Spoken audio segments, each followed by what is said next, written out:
Merci beaucoup, Monsieur le Président. Je remercie le Bureau de la Société pour son aimable invitation. Ça va être un peu difficile pour moi de vous parler de la pollution après Serly, mais vous allez voir que finalement mon exposé sera beaucoup moins digérable parce qu'il s'intéresse uniquement à l'effet de la pollution sur en fait l'exacerbation des maladies respiratoires chroniques. Alors, en fait,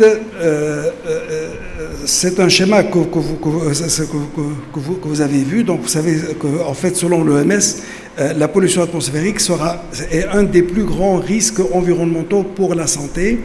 Et vous voyez que rien que la pollution extérieure, elle est responsable de 4,2 millions de décès, dont à peu près 90% dans des pays qui n'ont pas les moyens, essentiellement l'Asie et l'Afrique.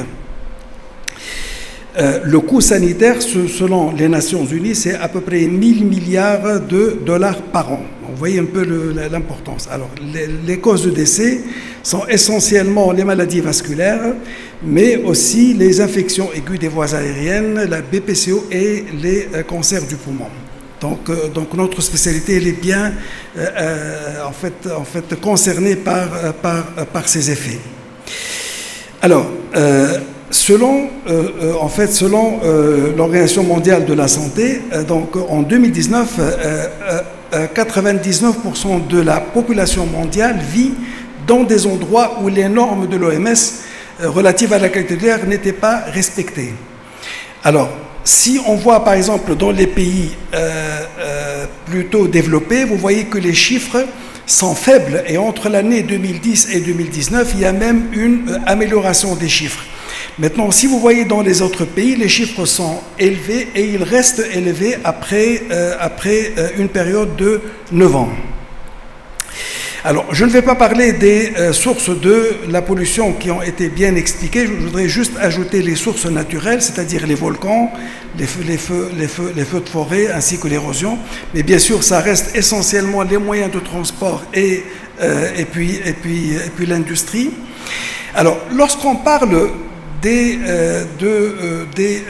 polluants, il y a deux types finalement. D'abord, les polluants biologiques qui n'entrent pas dans le cadre de mon exposé, les microbes et les allergènes, et les polluants donc chimiques qui sont tout d'abord les gaz, le NO2, le CO, le SO2, mais aussi les composés organiques volatiles qui proviennent essentiellement de la végétation. Et vous avez, à la fin, vous avez aussi l'ozone qui est un polluant, c'est un polluant secondaire. Il est dû à la transformation du NO2 et des composés organiques sous l'effet des rayons du soleil, donc il se transforme en ozone. Et cet ozone-là est différent de l'ozone qu'on trouve dans les couches élevées de l'atmosphère. Donc il est plus nocif. Alors, vous avez aussi les particules que je ne vais pas détailler, ils ont été bien détaillés par Serly. Alors, en fonction de la taille des particules, ces particules, ils vont entrer un peu plus dans les voies aériennes. Plus ils sont petits, plus ils vont entrer au fond des poumons. Et vous allez avoir les particules qui mesurent moins que 10 microgrammes. Ils vont s'arrêter au niveau des voies aériennes proximales. Les particules 2,5, ils arrivent jusqu'au niveau des voies aériennes inférieures, alors que les particules ultra fines, elles peuvent arriver au niveau des alvéoles, ils peuvent même passer dans le sang, et ainsi que les gaz. Donc, en fonction de la taille de ces particules, vous n'allez pas avoir la même pénétration. Alors, un peu de physiopathologie maintenant. En fait, quel est le rôle de la pollution au niveau de l'épithélium respiratoire et surtout sur le système immunitaire? Vous savez que, en fait, l'épithélium respiratoire, il représente une certaine barrière pour le passage des virus, des bactéries et des polluants. Lorsque les polluants arrivent, ils vont faire deux choses. La première, ils vont altérer cet épithélium et du coup, il devient plus perméable pour le passage de ces mêmes polluants, mais aussi pour le passage des allergènes. Et c'est ce qui va aggraver aussi même la réaction aux allergènes. Mais après, il va aussi entraîner la sécrétion par l'épithélium de différentes cytokines qui, elles vont en fait entraîner une stimulation de toutes les cellules inflammatoires, que ce soit les lymphocytes, les cellules lymphoïdes innées et les granulocytes. Alors, on va avoir une action sur l'immunité innée, sur l'immunité adaptative, mais je voudrais juste ajouter autre chose, c'est que ces polluants vont diminuer le nombre des cellules T régulatrices. Vous savez qu'en fait, la réponse immunitaire, c'est une réponse physiologique, c'est une réponse normale. Lorsqu'on est agressé, le corps va agir, il va réagir. Maintenant, le système immunitaire, il a des sortes de garde-fous. C'est-à-dire ils vont arrêter ce phénomène à une certaine limite. Si ces cellules T qui devraient normalement arrêter ce processus sont diminuées, ça va augmenter les effets de cette réaction immunitaire. Alors, lorsqu'on parle des exacerbations, je vais vous parler essentiellement de l'asthme et de la BPCO, parce que là, on a le plus des articles, et un peu moins des PID. D'ailleurs, je parlerai uniquement de la fibrose, fibrose pulmonaire idiopathique. Alors, on a vu par quel mécanisme cette pollution va agir sur le système immunitaire, et dans l'asthme, cette pollution intervient dans tous les phénotypes. Parce qu'une fois que vous avez attaqué l'épithélium, vous avez les alarmines qui vont être libérées, et ben on va avoir une stimulation du système immunitaire dans tous les phénotypes, que ce soit le phénotype TH2 ou les phénotypes non TH2. Alors, sur ce schéma, je ne vous parle pas de la partie en bas qui a été très bien expliquée par Siali. Bon, je ne sais pas comment il ne marche pas, s'il marche un peu. Donc en fait, ce que vous avez en bas, c'est les effets sur la génétique, donc on les a bien vus. Mais ce que je voulais en fait préciser, c'est en haut, et c'est cette interaction entre les particules, entre les polluants et les allergènes. C'est-à-dire que lorsque vous avez des polluants, ces polluants, ils vont interagir avec les allergènes pour augmenter la réaction allergique. Et les changements climatiques et surtout le réchauffement va aggraver finalement ce phénomène et qui va augmenter le risque d'exacerbation. Alors, je vais vous montrer en fait quelques études qui se sont intéressées à l'effet de la pollution sur le risque d'exacerbation. Et je commence par cette étude, elle est assez ancienne, mais elle a essayé de comparer le risque d'exacerbation entre des enfants qui vivent à peu près à moins de 400 mètres d'une route, avec beaucoup de circulation, avec des enfants qui habitent plus loin.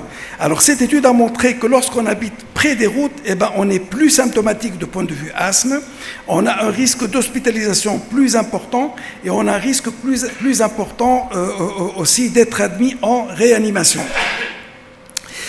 Maintenant, si on voit les différents polluants d'une manière individuelle, vous savez que pour l'ozone, les études sont assez contradictoires. Alors, vous voyez cette étude qui a en fait essayé d'évaluer le risque des admissions aux urgences pour crise d'asthme après l'exposition à l'ozone, et vous voyez en rouge en haut les enfants de moins de 18 ans, les adultes et les âgés, et vous voyez que vous avez une réaction plus importante chez les âgés qui va durer jusqu'à peu près 10 jours, alors que chez les enfants, on a l'impression qu'ils font moins d'exacerbations. D'accord ? Si on compare les saisons, entre la saison froide et la saison chaude, il n'y a pas une grande différence, ni entre les hommes et les femmes. Donc finalement, si les enfants sont exposés à l'ozone, ils feront moins d'exacerbations. Ça semble un peu bizarre. Alors, une des explications qui ont été données, c'est que, étant donné que l'ozone c'est un oxydant, il va lutter contre l'infection. Étant donné que l'infection est une cause fréquente d'exacerbation, il pourrait peut-être donner une certaine protection par le fait qu'il va limiter l'effet des infections. Bon. Alors, cette autre étude qui a essayé, elle a en fait évalué le nombre d'hospitalisations pour crise d'asthme en fonction, sur l'axe des Y, de la concentration de l'ozone. Et vous voyez que là encore, plus la concentration est forte, moins les gens font des exacerbations. Ça semble bizarre. Alors que pour le NO2, vous avez l'effet inverse. Alors, les études que je vous ai montrées ont évalué finalement cette pollution sur la moyenne sur 24 heures. Et on s'est posé la question, est-ce que peut-être c'est pour cette raison qu'on ne voit pas un effet évident? Et vous voyez, dans cette étude, on a essayé de comparer quel est le risque après un pic, sur 1 heure, sur 8 heures ou bien sur 24 heures. Et vous voyez en rouge que si on a un pic, c'est-à-dire que juste un pic important mais qui est limité dans le temps, on va avoir des effets plus importants que si on prend de la moyenne sur les 24 heures. Donc, autrement dit, les polluants sont un peu plus finalement nocifs lorsque vous avez un pic. Alors, il semble qu'il y ait aussi un seuil. Vous voyez que sur cette étude, lorsqu'on arrive à peu près à 40 microgrammes, le risque augmente. Donc, c'est-à-dire qu'en fin de compte, ce n'est pas tous les... il y a un seuil à partir duquel on peut avoir une augmentation plus importante du risque. Alors, cette étude concernant l'exposition au NO2, donc vous voyez un peu le risque relatif et qui s'est intéressé au délai après l'exposition, après une courte exposition. Vous voyez que le risque est plus important après 3 jours, c'est-à-dire le jour de l'exposition, on a un risque d'exacerbation plus important après 3 jours, pas le premier jour. Alors, concernant maintenant les particules. Alors, vous avez cette méta-analyse qui a essayé de voir un peu l'effet à court terme de l'exposition à des particules. Alors, elle a montré que par 10 microgrammes, chaque fois que le niveau de pollution augmente de 10 microgrammes, au cours de la saison chaude, on a plus 3,7% de plus de visites aux urgences, plus qu'au cours de la saison froide, et on a un risque chez les enfants plus important que chez les adultes. Enfin, cette méta-analyse qui s'est intéressée au risque de visite et d'hospitalisation, vous avez tous les polluants, vous avez l'ozone, le CO, le NO2, et vous voyez que pour tous ces différents polluants, vous avez un risque relatif qui est évident. Et ce risque est plus important chez les enfants, chez les patients âgés, au cours des saisons chaudes, et surtout après 2 jours d'exposition. Alors je voudrais juste un instant vous expliquer un point qui est très important dans les méta-analyses concernant la pollution. La plupart des méta-analyses ont en fait constaté une grande hétérogénéité dans ces études. Et l'un des moyens statistiques pour évaluer cette hétérogénéité, c'est de calculer un coefficient qui s'appelle I au carré. Alors, vous voyez que dans toutes les études, vous avez des chiffres supérieurs à 90%. Et c'est ce qui fait que, en fait, lorsqu'on fait une méta-analyse, on ne met pas en évidence d'une manière claire le rôle de la pollution parce qu'il y a beaucoup d'hétérogénéité entre les différentes études. Alors, je vais, avec l'asthme, pour en fait finir, je voudrais vous présenter cette méta-analyse qui a été en fait commandée par l'EACI, qui a en fait établi des normes sur la prise en charge des asthmatiques et des personnes allergiques en rapport avec la pollution. 170 études, vous avez les particules, vous avez le CO, le NO2, et puis le SO2. Alors, cette étude a montré que, en fin de compte, les réponses sont très variables. Ce sont des chiffres qui sont plus importants pour le CO, par exemple. Mais le pourcentage reste faible. Vous avez à peine 2% de plus, ou bien 1,5% de plus. Alors, ce qui est intéressant dans cette étude, c'est cette couleur jaune, rouge ou bien orangée. En fait, c'est quoi? En fait, dans cette étude, on a essayé d'évaluer la certitude des preuves selon les critères GRAD. C'est-à-dire, en prenant toutes ces études dans la méta-analyse, on a essayé de voir est-ce qu'il n'y avait pas des risques de biais, est-ce qu'il n'y avait pas des imprécisions, des estimations qui sont des estimations ou bien éventuellement des incohérences. Et cette étude a montré que la plupart des études faites sur la pollution, vous avez soit un niveau de preuve très bas ou bien bas. Donc, en fin de compte, elles ne sont pas suffisantes, elles ne sont pas bonnes, ces études-là. Pourquoi? Parce qu'ils n'ont pas une bonne valeur de preuve. Alors, pour la BPCO, c'est toujours le même mécanisme, c'est-à-dire vous avez une altération de l'épithélium avec les polluants qui passent. Je voudrais juste ajouter une chose, c'est que lorsque vous êtes exposé pendant une courte durée à des polluants, ceci va entraîner des phénomènes inflammatoires, des phénomènes en fait immunitaires, mais ça va aussi, aussi en même temps en fait aggraver les problèmes, les problèmes de remodelage et puis d'emphysème. Et c'est ce qui explique qu'après une exacerbation de la BPCO, les patients ne reviennent pas à leur état de base parce que les phénomènes inflammatoires qui ont été déclenchés par cette exposition, eh bien, ils vont entraîner une évolution des lésions qui seront des lésions en fait irréversibles. Alors, en ce qui concerne la BPCO, je vous présente cette méta-analyse. Elle date de l'année 2016. Elle est intéressante parce qu'elle a distingué 3 régions, l'Amérique du Nord, l'Europe et l'Asie. Alors, vous voyez que les chiffres sont plus importants pour l'Asie. Vous avez un risque de 1,04, donc à peu près 4% de plus. Et vous avez des chiffres moins importants au niveau pour les études des États-Unis et de l'Europe.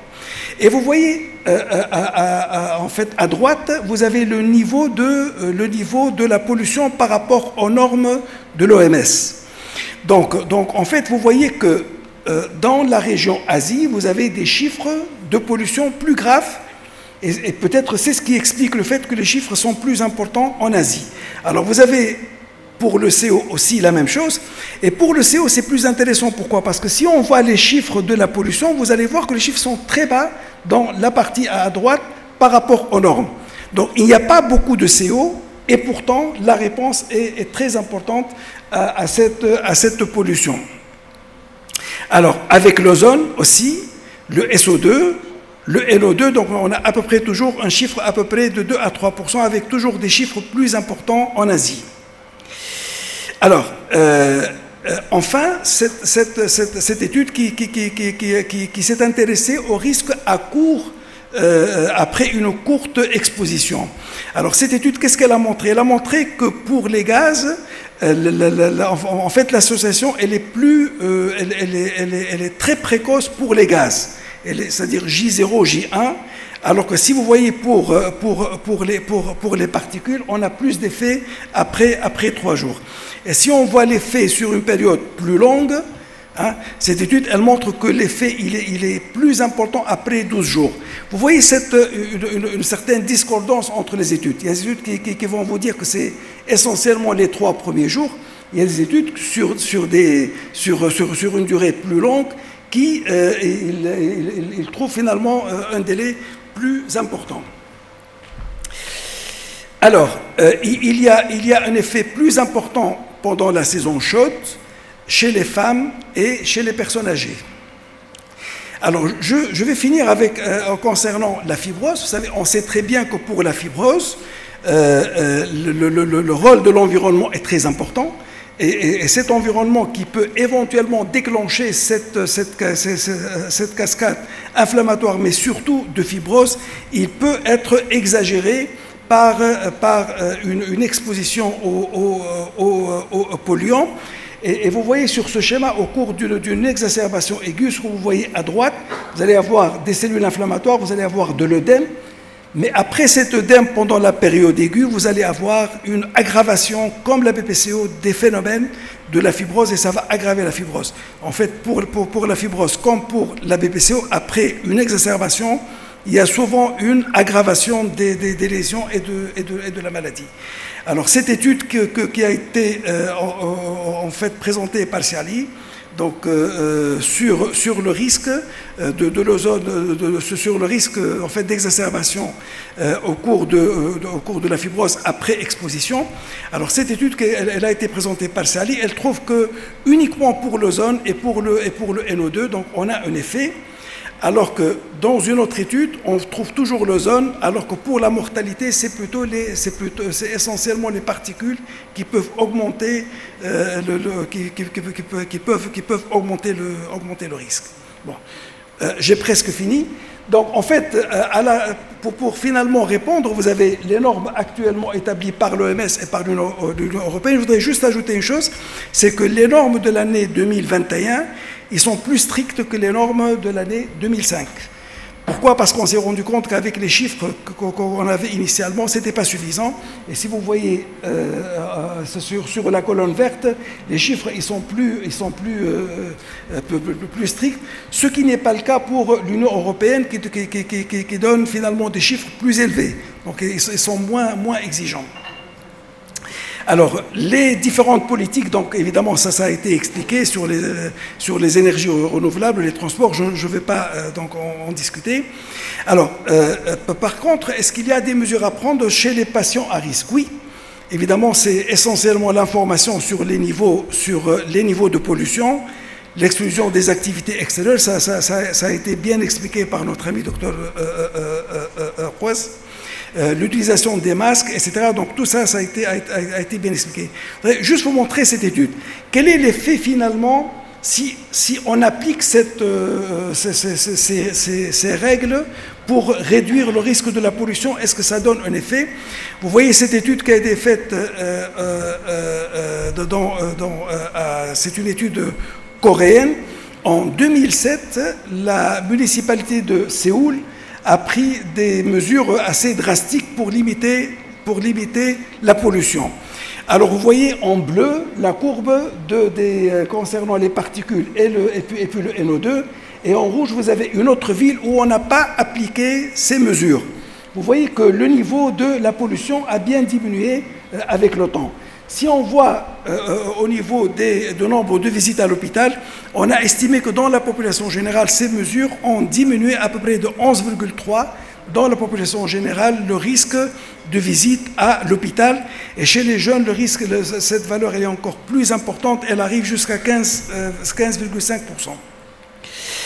Alors, en conclusion, il y a un rôle évident de la pollution sur les exacerbations. Les études très probablement le sous-estime, mais il est sûrement plus important que ce qu'on a vu sur les études. Alors c'est un effet surtout à court terme, lors des pics de la pollution, mais même à long terme, on peut avoir des effets. Cet effet peut être observé même avec des concentrations faibles. On l'a vu pour le CO, par exemple.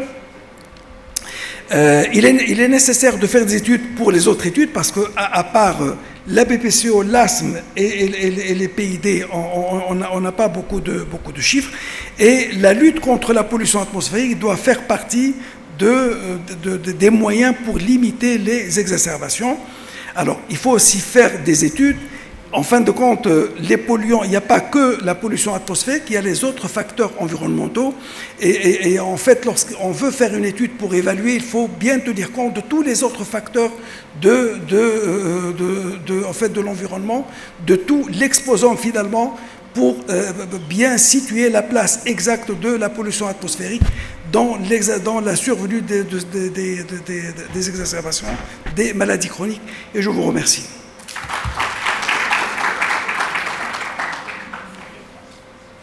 J'ai 2 minutes de plus.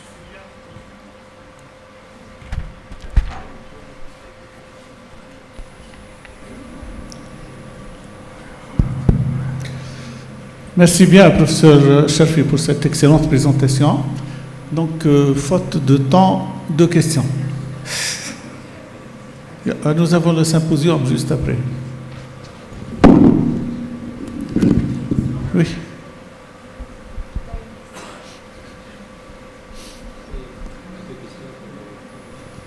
Merci Sirida. Plutôt une réflexion. Sirida ou Ali, je rejoins un tout petit peu l'idée de professeur Hamzaoui.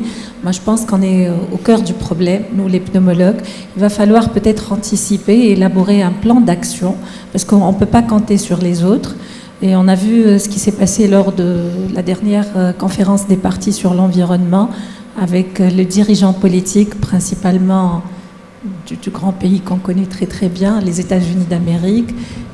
Donc, il ne faut pas compter sur les autres. Il faut peut-être, nous, on doit élaborer un plan d'action qu'on peut soumettre au ministère de l'Environnement et de la Santé, bien entendu.